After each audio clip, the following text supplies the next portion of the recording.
Een ding wat elkeen van ons sekerlik al ervaar het, is dat besluite gevolge het. En die gevaarlikste besluit wat enige mens op hierdie aarde ooit kan neem, is 'n besluit om in stryd met God te gaan. Jy moet baie duidelik besef dat as jy besluit om ontrou te wees aan God, om ongehoorsaam te wees aan God, om jou eie pad te volg, dat dit 'n eensydige stryd gaan wees. Die uitslag is verseker, jy sal verloor. Wanneer jy besluit om God te openeer, raak dit ook nie net jouself nie. Jy stel mense om jou en ook opeenvolgende generasies bloot. God stel dit as volg aan Israel onder die Mosesverbond. In Eksodus 20 vers 5 sê God aan die nasie Israel deur Moses: Ek, die Here jou God, is 'n jaloerse God wat die misdaad van die vaders besoek aan die kinders, aan die 3de en die 4de geslag van die wat my haat. En ongeveer 6 eeue, 600 jaar later, praat God deur Jeremia en hy stel dit as volg in Jeremia 2 vers 9. Kom ons kyk na Jeremia 2 vers 9. Daarom sal ek nog met julle twis, spreek die Here, en met julle kindskinders sal ek twis. So ons sien in Eksodus sê die Here dat hy die sondes van die vaders sal besoek aan die kinders in die 3de en die 4de geslag, en ons sien in Jeremia 2 vers 9 dat die Here sal twis met die volk en met hulle nageslag. Daar is ten minste drie vrae wat moet ontstaan wanneer jy hierdie opmerkings hoor, en dit is 3 vrae wat ons gaan antwoord vandag en wat jy baie seker moet maak dat jy dit wel verstaan. Die eerste ene is, hierdie opmerkings was onder die Mosesverbond, beide hiervan. Eksodus 20 vers 5 en Jeremia 2 vers 9. Die vraag dan, is dit van toepassing op ons? Straf God in ons tyd die 3de en die 4de geslag van die wat hom haat, en sal hy twis met ons kinders as ons ongehoorsaam is? Die tweede vraag is, hoekom straf God die nageslag van 'n slegte man? En die derde vraag, leer die Bybel ons dan dat een persoon se sonde oorgedra word aan 'n ander persoon, iets soos 'n bloedlynvloek, dat 'n sonde van geslag na geslag oorgedra word? Is dit wat ons leer? Die vraag wat ons definitief moet vra is, as ons hierdie 3 vrae vra, wat leer die woord ons rakende hierdie dinge? Want dis die autoriteit. Wat ons oortuiging ook al is, moet onderhewig wees aan dit wat die woord ons leer. Kom ons kyk wat leer die woord ons. In 2 Konings 14 vers 6 sien ons die Here haal Deuteronomium 24 vers 16 aan, die wet van Moses. En in 2 Konings 14 vers 6 lees ons, maar die kinders van die moordenaars het hy nie laat doodmaak nie, soos geskrywe is in die wetboek van Moses, waar die Here dit beveel het, vaders mag nie vir die kinders en kinders mag nie vir die vaders gedood word nie, maar elkeen moet vir sy eie sonde sterf. So die Moseswet het duidelik gemaak dat dit die moordenaar is wat gestraf moet word en niemand anders nie. Esegiel, 'n profeet in die tyd van Jeremia. Esegiel is weggevoer en hy's in Babylon, terwyl Jeremia agtergebly het in Jerusalem. Esegiel stel dit as volg: Kyk, al die siele is myne. Soos die siel van die Vader, so die siel van die Seun. Hulle is myne. Die siel wat sondig, die moet sterwe. Die persoon, met ander woorde, wat nie sondig nie, word nie gestraf vir daardie sonde nie. Maar wat dan van die oortuiging, 'n algemene oortuiging in ons dag, dat 'n spesifieke sonde in een geslag deur iets soos 'n bloedlynvloek oorgedra word op 'n ander? Klompie dekades gelede was dit nie 'n term wat eers bekend was nie, bloedlynvloeke. Dit het baie uniek en gewild geraak die afgelope paar dekades of miskien moet ek sê eeue. Hoekom is daar hierdie algemene oortuiging as 2 Konings 14 en Esegiel 18 vir ons duidelik maak dat een persoon nie die gevolge van die sonde sal dra van 'n ander persoon nie die straf sal ontvang nie. Nou hier volg nou 'n meer volledige verduideliking van die dinamiek van sonde en dis wat jy moet verstaan, anders gaan hierdie dinge nie vir jou sin maak nie. Die dinamiek van sonde en die impak van sonde op daaropvolgende geslagte. Ek gaan dit so verduidelik.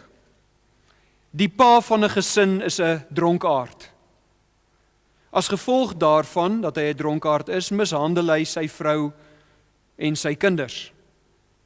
Sy seun word groot onder hierdie omstandighede en hy word ook 'n drinker en later trou hy en dit is vir hom maklik om sy gesin volgens voorbeeld te behandel.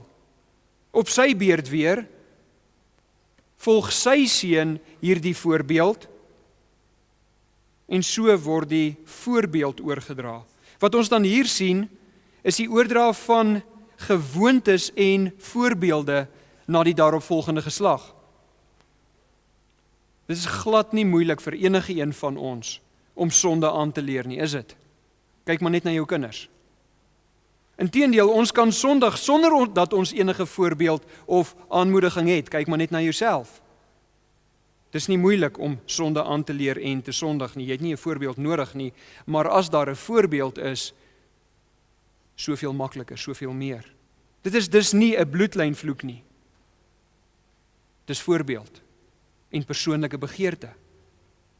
Jakobus help ons om dit te verstaan wanneer ons in Jakobus 1 vers 12 lees, salig is die man wat die versoeking verdra, want as hy die toets deurstaan het, voorwaarde, as hy die toets deurstaan het, sal hy die kroon van die lewe ontvang wat die Here beloof het aan die wat hom liefhet. Wat ons hier sien in vers 12 is, God het seën beloof aan die wat versoeking deurstaan, en dit is mense wat hom liefhet, wat versoeking verdra en dit weerstaan. Maar Jakobus gaan aan in vers 14, en hy sê, maar elkeen word versoek as hy deur sy eie begeerlikheid weggesleep en verlok word. Wat Jakobus hier sê is, wanneer jy in die versoeking kom en aan sonde toegee, is dit omdat jy wil. Jy kon nee sê. 1 Korintiërs 10 vers 13 maak dit vir ons duidelik, maar jy het ja gesê. Wanneer iemand ja sê vir sonde, dan kan die gevolge van daardie sonde 'n impak hê op die mense daaromheen. Kom ons kyk na 'n voorbeeld, weer eens, van die dronkaard pa, wat sy vrou mishandel. Ek het gesê, wanneer iemand ja sê vir sonde, dan kan die gevolge van daai sonde 'n impak hê op die mense om daai persoon. Eendag gaan hierdie dronkaard pa te ver, en sy optrede lei daartoe dat sy vrou in die hospitaal beland. Die kinders word ook daardeur geraak, want nou moet hulle vir 'n tydperk sonder 'n ma klaarkom, en hulle was nie die oorsaak daarvan dat hulle sonder die ma moet klaarkom nie. Dit is nie God wat die kinders straf nie, maar hulle pa se sonde het 'n impak op hulle. Dis 'n domino-effek. Dis nie 'n bloedlynvloek nie. Verstaan dit baie mooi. Dis die noodwendige gevolge van sonde. As ek oor 'n rooi lig ry en ek ry in 'n ander voertuig vas, dan is die feit dat daai persoon beseer of gedood word nie noodwendig sy skuld nie. Dit is die gevolge van wat daar gebeur. Indien jy egter nee sê vir versoeking, en jy doen dit om God te eer, jy sê nee om aan God eer te bring, dan breek jy op daardie oomblik, en ek gebruik hierdie woord versigtig, dan breek jy op daardie oomblik die ketting van sondige voorbeeld en gewoonte.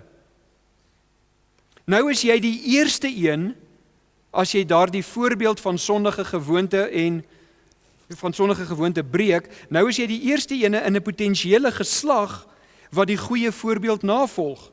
En die goeie voorbeeld van jou optrede raak weer eens die lewens van die mense om jou. Sê nou maar dat jy was die seun van die dronkaardpa, wat dan ook so begin optree en ook jou gesin mishandel het. Maar jy bely jou sondes en jy bekeer jou van hierdie sondes, nou, omdat jy die Here liefhet en jou bekeer het van jou sondes, en die Here gehoorsaam, nou leer jy jou vrou liefkry, en jy doen goed aan haar, en jou huwelik word sterk, en jou kinders ervaar die seën van 'n standvastige gesin waar God geëer word. So, jou seun los nou sy drank en word ook eendag die leier van 'n gelukkige en 'n standvastige gesin.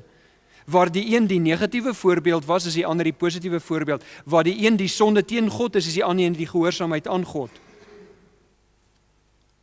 God het daaroor gepraat in die Mosesverbond. Onthou, hy het eers gesê in Eksodus 20 vers 5, ek die Here jou God is die jaloerse God, wat die misdaad van die vaders besoek aan die kinders aan die 3de en die 4de geslag van die wat my haat. Daar's voorbeeld en geneigtheid en hierdie kinders volg dit na. Maar in vers 6 van Eksodus 20 sê hy, ek bewys barmhartigheid aan duisende van die wat my liefhet en my gebooie onderhou. Daar is voorbeeld van gehoorsaamheid en dissipline en toewyding en doelgerigtheid en die nageslag het 'n voorbeeld daar om na te volg. Kom ons som dit op. Wanneer iemand sondig, sal die sonde gestraf word. Dit is 'n gegewe. Indien die volgende geslag die voorbeeld van sonde navolg, sal elkeen wat so sondig ook gestraf word. Wanneer iemand egter die verleiding om te sondig weerstaan en in gehoorsaamheid aan God optree, begin daar 'n voorbeeld van godsvrug wat 'n impak op nageslagte het. En solank as wat die nageslag met godsvrug optree, sal hulle op hulle beurt geseën word en daardie voorbeeld voordra. En hierdie is wat Jeremia aan die volk verkondig. Blaai na Jeremia 5 vers 1 toe.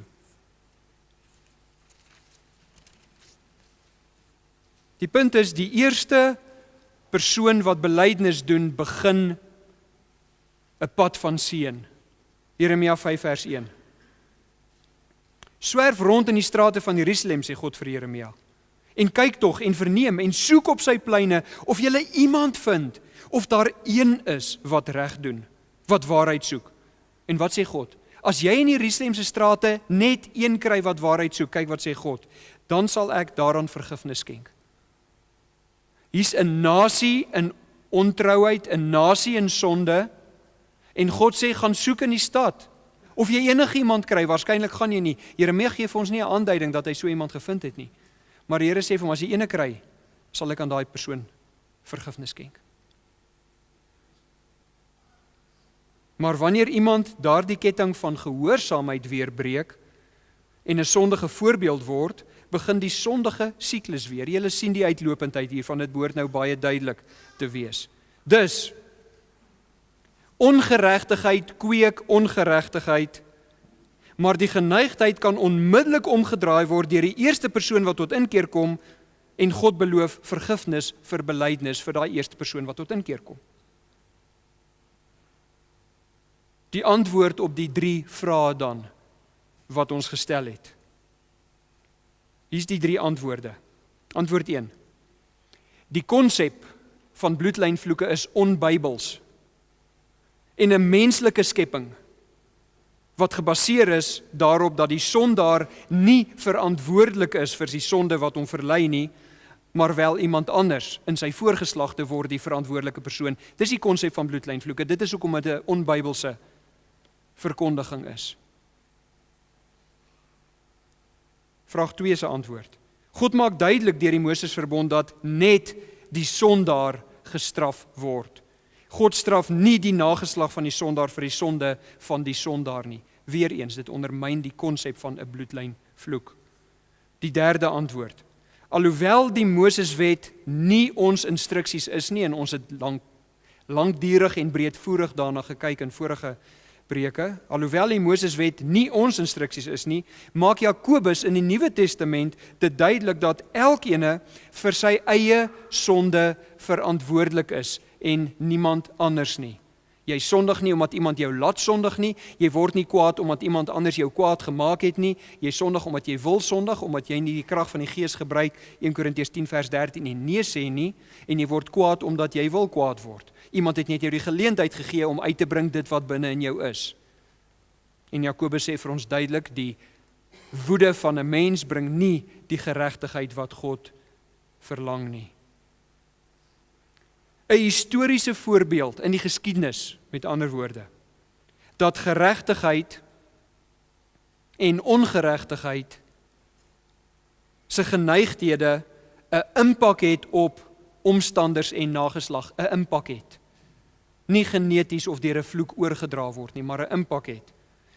'n Historiese voorbeeld daarvan is in die bekende vergelyking tussen die nageslag van twee mense wat min of meer in dieselfde tyd geleef het. Die een man se naam is Max Duke en die ander man se naam is Jonathan Edwards. Indien jy hierdie voorbeeld wat ek gaan noem gaan herhaal, sal ek jou aanmoedig om op die internet die voetnote wat ek hier ingesit het te gaan ondersoek en te gaan seker maak dat jy die regte inligting het, want hier is baie ekstra stories aangeheg aan hierdie storie wat nie waar is nie. Daar's baie inligting in die vergelyking van hierdie twee manne wat rondswerf op die internet, veral wat bloot nie histories waar is nie. So wees versigtig met die inligting wat jy oordra. Die wat ek hier noem is die wat wel histories is. Max Duke was 'n drinker, 'n dronkaard sê die Bybel, en 'n luiaard. In sy familie was daar ondertrouery. 280 van 1200 van sy familie wat nagevors is, of sy nageslagte wat nagevors is, en sommige van hulle het ingetrou. 280 van hulle was armlastiges, hulle was afhanklik van die staat vir oorlewing. Luiaards en armlastiges. Verskeie was dronkaards, daar's baie getalle wat rondswerf, maar nie ene daarvan is duidelik nie, weet maar net daar's baie van hulle wat dronkaards was. 140 van hierdie 1200 was kriminele, 7 van daai kriminele was moordenaars, 128 van hulle was op een of ander tyd van hulle lewe prostituie, 67 het die gevolge van prostitusie gewys in die vorm van geslagsiektes, 300 het vroeg dood gegaan, en 'n groot hoeveelheid van hulle het nie werk gekry nie, omdat hulle so berig was dat mense hulle nie wou werk gee nie.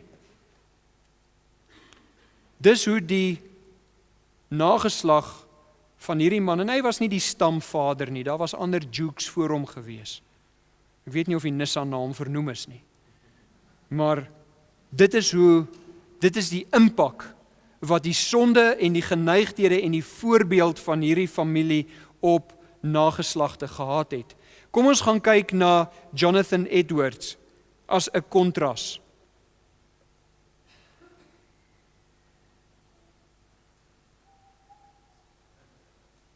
Jonathan Edwards was 'n pastoor, hy was 'n outeur, hy was president van Princeton Universiteit, wat op daai stadium Princeton Bybelskool was. Hy was die oupa van Aaron Burr, wat 'n visiepresident van Amerika was. Uit sy nageslag het daar 80 verkose regeringslui gekom, waaronder 3 burgemeesters was, 3 goewerneurs van state en 3 senatore van state. Meer as 130 van sy nageslag was regsgeleerdes. Ek weet nie of dit altyd so goed is nie, maar daar is goeie, regverdige en eerlike regsgeleerdes. 13 was college presidente. Meer as 100 was professore by Bybelskole. Daar was 60 dokters, 100 wat of pastore of sendlinge was. Uit hierdie nageslag was daar 135 boeke gepubliseer wat meriete ontvang het. 75 weermagoffisiere en nie een enkele wetsoortreder uit sy nageslag is aangeteken nie, uit die wat nagevors is in dieselfde tydperk van Max Duke nie. Hierdie vergelyking gee vir ons 'n aanduiding van die gevolge van 'n sondige voorbeeld en die impak van 'n lewe wat eer aan God bring. Dit gee vir ons 'n aanduiding. Die punt is nie, luister mooi, Die punt is nie dat daar geen goeie mense in Max Jukes se nageslag was en geen slegtes in Edgeworth se nie. Die punt is dat jou optrede en jou geloof 'n impak het op mense om jou. En so het ons dan laasweek die agteruitgang in Israel se verhouding met God gesien. Ons het laasweek gesien Israel en God se aanvanklike verhouding. Julle sal onthou in Jeremia 2 vers 2 het die Here gesê, ek onthou die geneentheid Israel van jou jeug en die liefde van jou bruidstyd. Israel, toe julle 'n jong nasie was julle getrou en het julle my nagevolg. En toe het ons gesien Israel en God se latere verhouding. In Jeremia 2 vers 8 het ons gelees, die priesters het nie gesê, waar is die Here nie, en die wat die wet handhaaf het my nie geken nie, en die vorste het teen my oortree, en die profete het geprofeteer deur Baal, en agter dinge aangeloop wat geen voordeel bring nie. En dan in Jeremia 5 vers 31 het die Here gesê, en my volk wil dit graag so hê. Daar was verval in die volk veral deur die leiers en die mense het so sleg geword dat hulle dit wou gehaat het soos dit was. Hulle het nie net uit swakheid vir 'n kort tydperk in sonde gestruikel nie, hulle het begeer om sonde te doen en hulle het hulle toegewy aan die sonde, want die voorbeeld om hulle was een van sonde. Dit was maklik om te sondig en daar was baie min sosiale gevolge, want almal om hulle het so geleef. Amper almal om hulle het so geleef. Terwyl Israel in so 'n verhouding met God was, het God die ware profete baie spesifiek gebruik, en hierdie is net weer eens 'n herinnering van studies van die verlede. Hoe gebruik God reg deur die Bybel 'n ware profeet? En as jy iemand is wat in hedendaagse profesie glo, meet dit hieraan. Dan gaan dit vir jou baie maklik wees om 'n vals profeet raak te sien. Wat is 4 van die beginsels wat die Here 'n ware profeet geleer het om mense te leer? Die eerste ene, wys die sonde uit. God openbaar in die profeet die sonde om uit te wys aan die omstanders. Bevestig dan die skuldigheid van die mense aan wie jy hierdie openbaring gee. Help hulle verstaan wat die gevolge van sonde is, en dan het die profeet ook altyd die oplossing aangebied, en dit is hoekom punt 1 waar is. Hoekom het God 'n profeet gebruik om sonde uit te wys, sodat hy vir hulle die gevolge kan wys, en sodat hy vir hulle kan sê, hier is 'n oplossing. Die oplossing is belydenis en herstel. Dit was die doel van die profete. Wys die sonde uit en lei die mense om te sien dat daar kan herstel wees as jy jou sonde bely. Nou, ons kan die interaksie tussen Jeremia en Israel kan ons in die formaat van 'n hofgeding aanbied.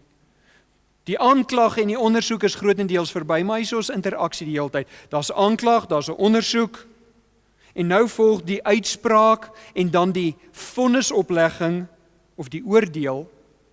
En dan, so wat ons hierso sien is aanklag, ondersoek, uitspraak, vonnisoplegging. Tipies dinge wat ons in 'n hofgeding sien. Maar nou volg jy iets wat ons nie aangewoond is in 'n hofgeding nie. En dit is wat Jeremia in sy profesie vir die mense bied. 'n Oplossing wat kom van die klaar self. Wie is die klaar teen die volk Israel? Dis God. En hierdie God bied 'n oplossing aan wat hy vorentoe sal gebruik om sy klagte teen Israel te verwyder en sy genade te wys. Jy gaan dit nie baie maklik in 'n hof gedink kry nie. Dat die persoon wat die klag bring sê, en hier is die antwoord, as jy hierdie ding volg, dan gaan jy begin reg optree, en dan gaan ek uiteindelik my aanklag verwyder, en ek gaan jou uiteindelik seën gee. Dis die dinamiek wat ons hier sien. So ons het gesien in hoofstuk 2 vers 2, Israel en God se aanvanklike verhouding, dan 5 tot 8 van hoofstuk 2, hoe dit agteruit gegaan het, en dan nou die uitspraak teen Israel. En nou sluit ons aan by ons inleiding. Kom ons kyk na Jeremia 2 vers 9. In Jeremia 2 vers 9 staan daar: Daarom sal ek, God, nog met julle twis, Israel, spreek die Here, en met julle kleinkindskinders sal ek twis. Ons sien hier met Israel se geskiedenis hoe slegte gewoontes en slegte voorbeelde en die sondes van een generasie aanleiding gee tot die sondes van 'n daaropvolgende generasie.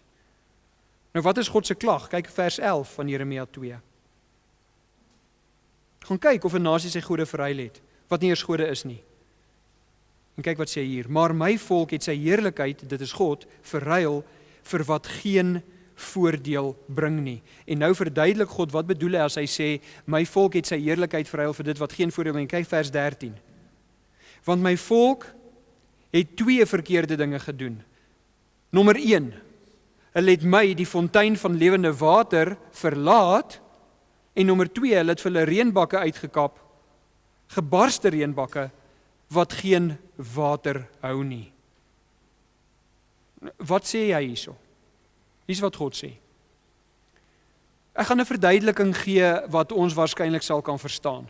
As jy op 'n plaas groot geword het, dan is jy bekend met vendisies en boeresport en daai tipe van goed. Plaasgemeenskappe in die verlede het daarvan gehou om by mekaar te kom en te kuier en pret te hê en baie maal daarvan. Dis waar boeresport vandaan kom. Nou jou kinders wil na die plaaslike boeresport toe gaan en gaan deelneem en hulle soek 'n reisiesperd, want daar gaan 'n wedren wees en hulle wil graag wen. Jy het nie 'n reisiesperd nie, nou gaan jy vendisie toe. En op die vendisie is daar 2 rydiere te koop. Die een is 'n sterk, fikse, jong, volbloed. En die ander ene, die een wat ek waarskynlik sou gekoop het, is 'n ou, tandelose, uitgeteerde Basutopoon. Maar jy hou nie van die volbloed nie, daarom besluit jy om jou geld op die poon uit te gee. Sou jy sê dat jy 'n wenner gekies het? Nee. Vat hierdie situasie en vermenigvuldig dit met 10 tot die mag 70, jy kan nie eers daai getal bedink nie, en dan sal jy verstaan wat Jeremia 2 vers 13 impliseer, waar die Here sê, my volk het 2 dinge gedoen, hulle het my, die fontein van lewende water, verlaat, en hulle het vir hulle self reënbakke gaan uitkap wat gebars is en geen water hou nie. Dis die volbloed Basutopoon vergelyking. Jong, sterk, oud, tandeloos. 'n Tandelose perd, mense kan nie eet nie, hy word swak en hy kan nie hardloop nie. Wat is dit wat Jeremia 2 vers 13 sê?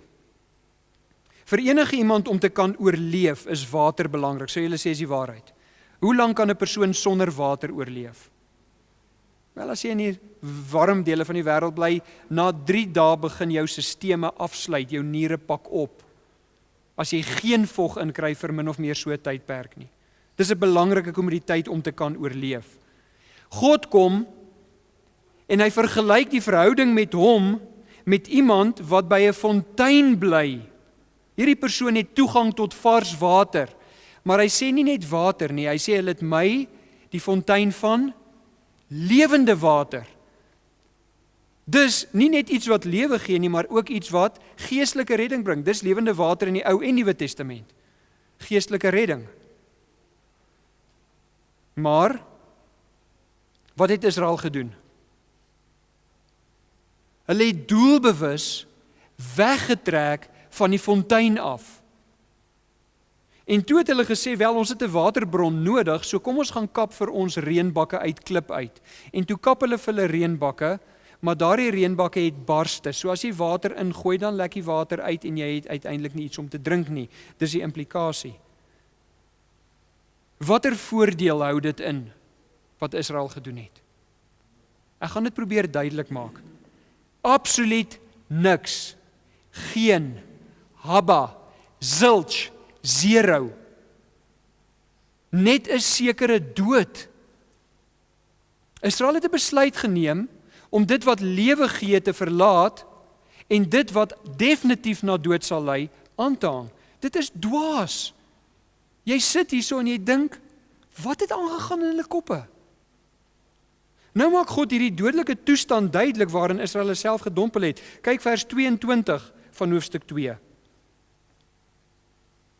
Hoe kan jy sê, Israel, ek is nie verontreinig nie, in vers 23, vers 22. Want al sou jy jou was met loog, Israel, en baie seep vir jou neem, tog bly jou ongeregtigheid 'n vlek voor my aangesig, spreek die Here, Here.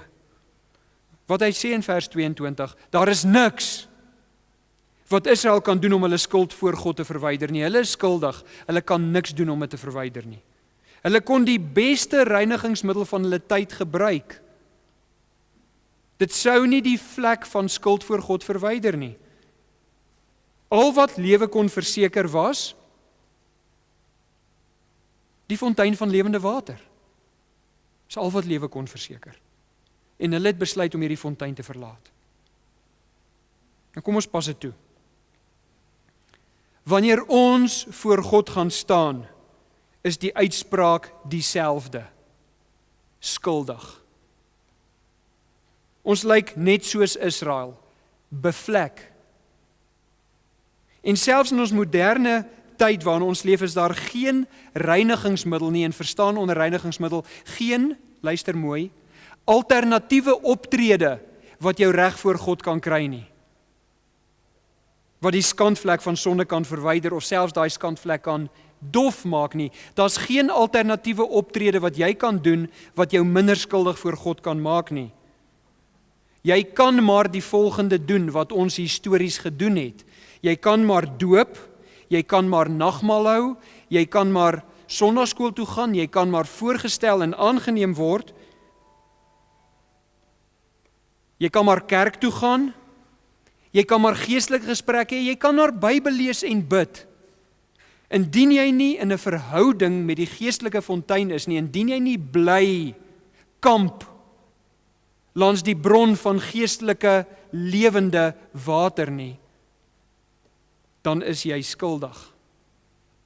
Jy moet in verhouding met God wees om gereinig te kan word.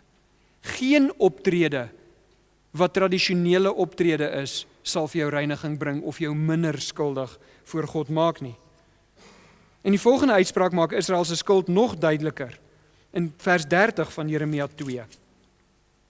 Vers 30. Te vergeefs het ek julle kinders gestraf, sê God. Hoekom het hy hulle gestraf? Wat leer die Bybel ons? Hoekom straf God mense? Om hulle tot inkeer te bring van hulle sonde af. En hy sê, ek het julle gestraf om julle tot inkeer te bring, maar dit was te vergeefs. Julle kinders het nie 'n les daaruit geleer nie. Soos leeu's wat alles verskeur het, julle profete doodgemaak. Onthou, wat was die doel van daai profete? Hulle moet sonde kom uitwys, hulle moet die gevolge van sonde kom uitwys, dan moet hulle die antwoord kom gee en die mense verseker, as jy tot inkeer kom, gaan daar vergifnis wees. Daai verhouding kan herstel word. Daai profete het God gestuur, en hulle, so wat is die twee dinge wat hierso sien? Twee optredes van God se kant af om Israel weer reguit te trek. Hy sê, ek straf julle, maar julle kom nie tot inkeer nie. Hebreërs 12 vers 6 leer ons dieselfde ding, God straf die wat hy liefhet. En hy stuur profete om hulle te waarsku, maar hulle maak die profete dood. Jesus in Lukas 11 vers 47 presies dieselfde gesê vir Israel. Nou is ons al in die tyd van Jesus en hy sê, en wat doen julle? Julle is net soos julle vaders. Hulle het die profete doodgemaak en wat Jesus geïmpliseer het, uiteindelik gaan julle my doodmaak. Die ene wat fisies redding kom gee, gaan julle doodmaak. Die vraag is, hoe kry hulle dit reg om so verhard te word? Blaai na Jeremia 6. Jeremia 6 vers 10.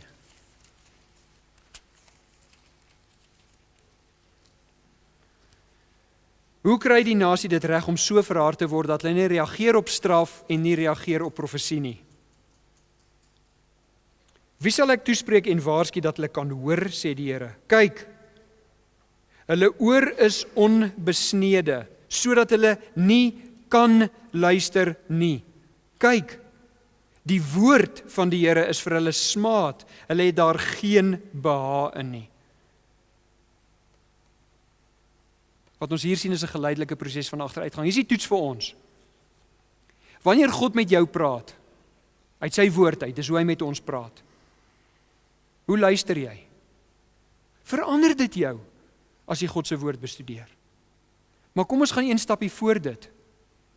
Wat maak jy met God se woord? Het dit enigstens 'n impak op jou? Spandeer jy tyd daarin? Het jy dit lief? Is dit vir jou die bron van lewende water? Wat die Here hierso sê, hoe het Israel so verhard geword? Hulle was nie lief vir sy woord nie, en hulle het nie geluister nie, hulle wou nie luister nie, hulle kon nie luister nie, want hulle het verhard geword. Geleidelike proses van agteruitgang. Wat doen Israel toe om hierdie verharding nog meer te maak, te potensieer, nog erger te maak? Luister wat doen hulle. Vers 13 van Jeremia 6. Want van hulle kleinste tot hulle grootste, maak hulle almal onregverdige wins. Waar nie dit nou vir ons gelees uit Jeremia 17. Dis soos 'n visant wat op eiers gaan broei wat nie haar eie is nie, iemand wat geld inwin op 'n manier wat nie bo verdenking is nie. Of geld behou op 'n manier wat nie bo verdenking is nie. As jy jou skuld wil meer maak, gaan kroek met dit wat in die eerste plek God se is. Aan my behoort die silwer, aan my die goud, sê die Here die Almagtige. Waar staan dit? Haggai 2 vers 28. Dankie, dit was 'n memoriseringsvers lank. Haggai 2 vers 8. Aan my behoort die silwer, aan my behoort die goud, sê die Here Almagtige. As jy sy silwer en sy goud vat en dit onregverdig behandel, dan sit jy jouself in nog 'n slegter plek as iemand wat met 'n harde hart nie hoor nie en God se woord minag. Onregverdige wins. Soos wat ons sien, saam met al hulle ander sondes het hulle nog Mammon gekies en Christus maak dit duidelik, daar is nie plek in een hart vir beide Mammon en God nie. As jy geld gaan kies as die bron van jou vreugde en jou energie en jou fokus en jou beplanning, dan het jy jou keuse gemaak en dan is God nie meer deel van die vergelyking nie. Hy tree uit die proses uit. Onthou waarmee ons begin het. Ons het begin vandag om te sê, as jy in stryd met God gaan, is jy 'n verloor perd. Onthou ook dat volgens Jakobus 1 vers 15, wat ons nie gelees het nie, maar ek herinner julle net daaraan, ons leer dat sonde se geneigtheid is om erger en erger te word en uiteindelik bring dit vernietiging, dit bring dood. Dus, wanneer Israel kom en vrye teels aan sonde gee en nog geld ook najag, dan gaan die mees basiese van sondes hoogtyd vier. En wat is die mees basiese van alle sondes? Die eerste sonde, die wortelsonde van alles. Selfsug, trots. Trots manifesteer in baie verskillende forme en die een vorm is selfsug. Iemand wat selfsugtig is, hoeveel sal so 'n persoon omgee vir arm en hulpelose mense? As jy doelgerig God se toorn op jouself wil neerbring, as jy dit nou wil doen, doen dan onreg aan armes en hulpeloses. Laai terug na Jeremia 2. Kyk by vers 34. Kyk wat sê God oor die nasie Israel, hierdie nasie wat onregverdige wins najag. Jeremia 2:34. Die some van jou klere is vol bloed. Wat se bloed? Die bloed van arm en onskuldige mense, nie die van mense wat jy op inbraak betrap het nie. En ten spyte van dit alles sê jy, ek is onskuldig, die Here is nie toornig op my nie. Mense, dit is die teken van ons tye. Mense leef soos hulle wil, hulle skep vir hulle 'n Jesus wat hulle pas, hulle maak 'n evangelie wat hulle pas, en dan vertrap hulle die wat die Here sê ons aan aandag moet gee, en dan sê hulle, ek is onskuldig. Ek is nie skuldig voor die Here nie. God het duidelik deur Moses geleer hoe die Israeliete die armes moes hanteer. Kyk wat sê in Deuteronomium 15 vers 10. Hier is die wet van Moses, hier is Israel se opdrag. Gee vrylik aan jou broer wat arm is. En moenie sleg voel omdat jy vir hom gegee het nie, want juis omdat jy vir hom gee, kyk hierso, moenie bang wees om te gee nie, want wat gaan gebeur as jy gee? Sal die Here jou voorspoedig maak in alles wat jy doen en aanpak. Die Here sê, moenie bekommerd wees om die te help, en hierso is in die konteks van Israel, die wat onder die woord van die Here staan. Moenie bang wees om te gee nie, want dit wat jy weggee, gaan die Here vermenigvuldig. Die Here toets jou hart. Dis 2 Korintiërs 8. Wanneer jy gee, gee met vrymoedigheid, vrywilligheid, dit wat jy wil. Mense moet nooit onder kompulsie gee nie. Moet dit nie doen nie. Moet nooit in die kerk geld gee omdat daar 'n sakkie is of 'n boksie is of 'n bord omgestuur word nie. Moenie dit doen nie. Dis nie die motivering nie, dis nie die rede nie. Jou rede hoekom jy gee is omdat jy die Here liefhet. En as jy nie op daai oomblik voel dat jy hom liefhet nie, moenie gee nie. Daar's geen seën daarin nie. Mense, jy koop geen voordeel nie. Jy raak net van geld ontslae wat jy in elk geval wou gehou het. Vers 11. Daar sal altyd armes in jou land wees. En daarom het ek jou beveel om vrygewig te wees teenoor jou mede-Israeliet wat in nood is en arm is. God sê gee vrywillig en weet dat God vir jou sal teruggee as jou hart reg is. As jou hart nie reg is nie, hy kan dit sien. So hoe kon Israel hierdie situasie regstel? God sê, julle is skuldig, julle het die bloed van die arme mense op julle hande, Israel, en ek het julle deur Moses gesê om dit nie te hê nie. Moenie bloed hê nie, gee eerder genade. Hoe kon hulle hierdie situasie regstel? Wet van Moses. Levitikus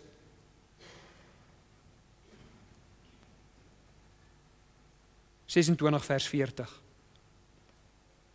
Hulle sal hulle sonde en die wat hulle voorvaders teen my begaan het, bely. Kyk Levitikus 26 vers 42. Wanneer hulle dit doen, wanneer hulle sondes bely, sal ek die beloftes wat ek aan Jakob en Isak en Abraham gegee het, weer van krag maak. Daai beloftes het kragteloos geword omdat die volk oortree het. As hulle dit bely, dan sal God dit weer van krag maak. Ek sal my belofte oor die land weer van krag maak. So wat is dan Israel se situasie wat ons gesien het? 5 punte. Hulle het die fontein van lewende water verlaat. Hulle het die profete doodgemaak wat gekom het om hulle te waarsku. Hulle het hulle ore gesluit vir God se woord en hulle het God se woord verwerp of geminag. Hulle het rykdom nagejaag en daardeur hulle eie selfsug gevoed. Dit is wat noodwendig gebeur as jy dit najaag. En dan uiteindelik die armes onderdruk, want hoe gaan 'n selfsugtige mens vir 'n arme wil gee? En 5dens, hulle die manier van regstelling, dit is belydenis, het hulle verwerp en het steeds hulle eie onskuld verkondig. Hulle het gesê ons is onskuldig. Daarom kom daar nou oordeel. So ons het gesien God en Israel se aanvanklike verhouding, toe God en Israel se latere verhouding, toe die uitspraak teen Israel en nou kyk ons gou na die oordeel oor Israel. Kyk vers 35 van Jeremia 2.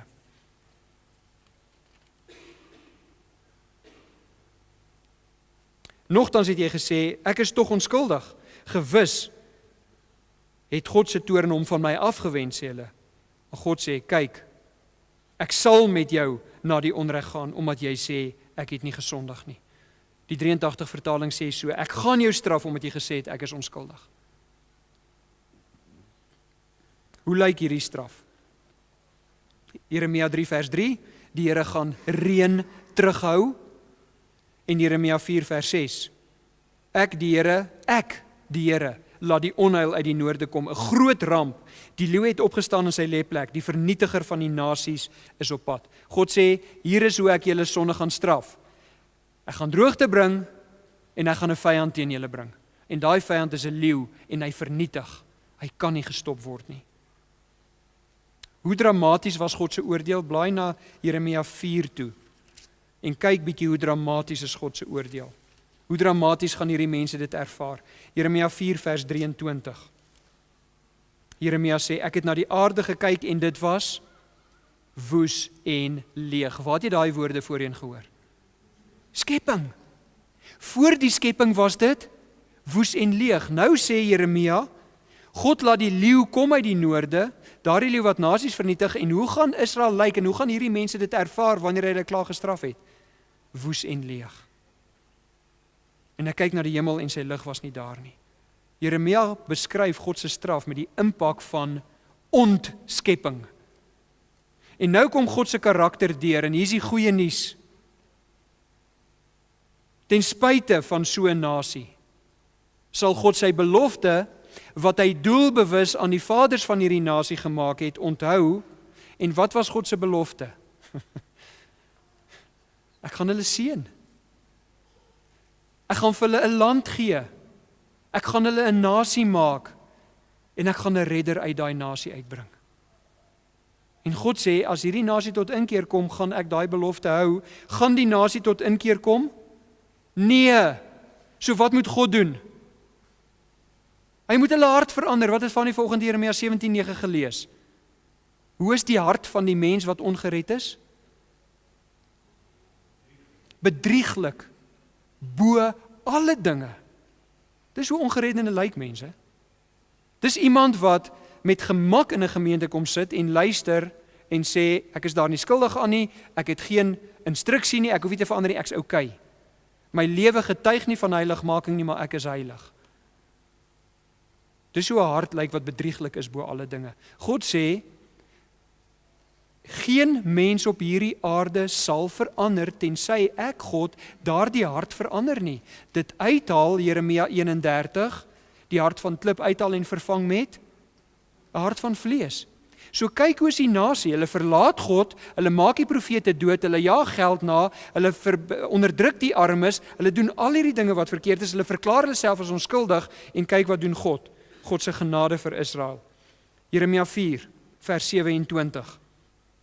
God sê, ek gaan die land spaar, 4 vers 27, ja, so sê die Here, die hele land sal verwoes wees, maar ek sal nie dit totaal vernietig nie. Hy sê, ek gaan ietsie van die land oorhou, sodat ek die nasie later kan seën. Kyk, blaai net om Jeremia 5 vers 18. Nie net sê God, ek gaan die land spaar nie, maar hy sê in 5 vers 18, hy gaan sommige mense spaar. Kyk wat sê hy, 5 vers 18, nogtans sal ek ook in die dae, spreek die Here, nie 'n einde aan julle maak nie. God beloof, ek sal 'n oorblyfsel oorhou. En dan kyk, blaai terug na Jeremia 3 vers 15 toe. Kyk wat sê hy, wat gaan hy met die nasie doen. En hierdie gedeelte moet jy nou met aandag lees, 15 tot 18, want hieruit kom ons laaste punt. Jeremia 3 vers 15. Ek sal vir julle herders gee na my hart. Daai julle wat hy gesê, die herders het ontrou geword. Ek sal vir julle herders gee na my hart. En hierdie herders sal julle verstandig lei en met insig lei. Wanneer julle vrugbaar is en baie word in die land, in daardie dae, sê die Here, sal niemand meer uitroep, die verbondsark van die Here nie. Dit sal nie meer in iemand se gedagtes opkom nie, niemand sal dit eers meer noem of dit mis nie, en niemand sal 'n nuwe ark maak nie. Onthou, die ark was die verteenwoordiging van God. Vers 17, in daardie tyd sal hulle Jerusalem noem, die troon van die Here. So wat sien ons hier? God self gaan daar wees. En al die nasies sal in Jerusalem bymekaar kom om die naam van die Here te eer. Hulle sal nie hardkoppig bly nie. In daardie dae sal Juda by Israel, Juda die 2 stamme by Israel, die 10 stamme aansluit, en hulle sal saam uit die noordelike langstreek kom na die land wat ek as besitting aan hulle voorvaders gegee het. Mense, hierdie lê in die toekoms. Ons het niks hiervan sien gebeur nie.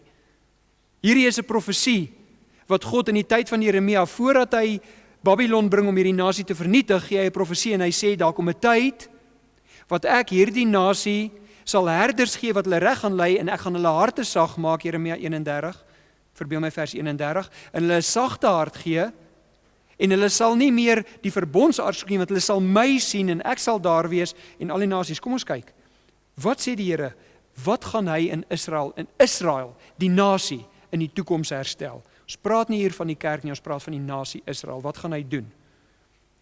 Hy sal aan hulle betroubare herders gee wat hulle goed sal versorg. Vers 15. Hy self sal in Jerusalem heers. Vers 17. Die nasies sal in vrede met Israel leef. Vers 17. Vers 18. Hulle gaan sagte harte hê. Die 10 stamme gaan herenig met die 2 stamme, en die land, die belofte van 'n land as erfenis, sal gestand gedoen word. Kom ons sluit af. Wat is so verbasend aan hierdie genade van God? Jy moet die antwoord hê. Jeremia 5 vers 1. Wat is so verbasend aan God se genade? Jeremia 5 vers 1. Loop op en af in die strate van Jerusalem, kyk rond en let op, gaan soek op sy pleine, of julle daar iemand kry wat reg doen, wat die waarheid soek, dan sal ek Jerusalem se sonde vergewe. Wat is so verbasend? Een regverdige sal God se genade ontketen. Onthou julle Max Duke en Jonathan Edwards? Een regverdige sal 'n impak hê. Is jy daai een? Wat nog? Jeremia 5 vers 3. U het hulle hart geslaan, maar hulle het hulle nie laat leer nie. Hulle koppe was harder as klip, hulle het geweier om hulle te bekeer. En wat doen God? Hy gee vir hulle 'n sagte hart. Moet nie op die plek wees waar jy nou sit en jou kop in ongeloof skud oor Israel se sonde en harde koppe nie. Voor God sy genade aan jou bewys het, die genade van redding, was jy net so skuldig soos Israel voor hom. Voordat hy jou 'n sagte hart gegee het, was jy net so skuldig. Romeine 3 vers 11 sê, jy het nie na God gesoek nie. Jy kon miskien na 'n God gesoek het wat jou eie skepping is in jou gedagtes, maar jy het nie na die God van die Bybel gesoek om hom te eer nie.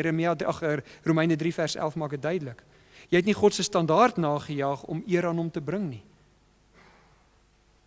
Hierdie is dan juis hoekom dit nodig is dat God ons moet kies, want ons sal hom nooit eerste kies nie, Johannes 6 vers 44. Ons sal hom nooit eerste kies uit ons eie uit nie. Let op, die nasie Israel het die wet, hulle het God se ondersteuning en voorspoed, hulle het profete en steeds het hulle afgewyk. Daarom is dit nodig dat God elkeen wat sal glo se kliphart neem en dit 'n vleeshart maak, anders sal ons dieselfde doen as Israel. Dit is die genade van God. Dit is wat ons vandag moet verstaan. Hy is bereid om sy seun te stuur, God aarde toe gestuur, om deur sy eie skepping doodgemaak te word, sodat hy daardie skepping wat hom doodgemaak het kan red. Ons leef nie in die tyd wat ons hom kon doodmaak nie, met ons sonde het ons. En hy is steeds bereid om te vergewe, indien daar erkenning en belydenis is. Vader, wat 'n liefde, wat 'n genade, wat 'n God. Mag ons hierdie God leer ken en in hierdie week najag. Amen.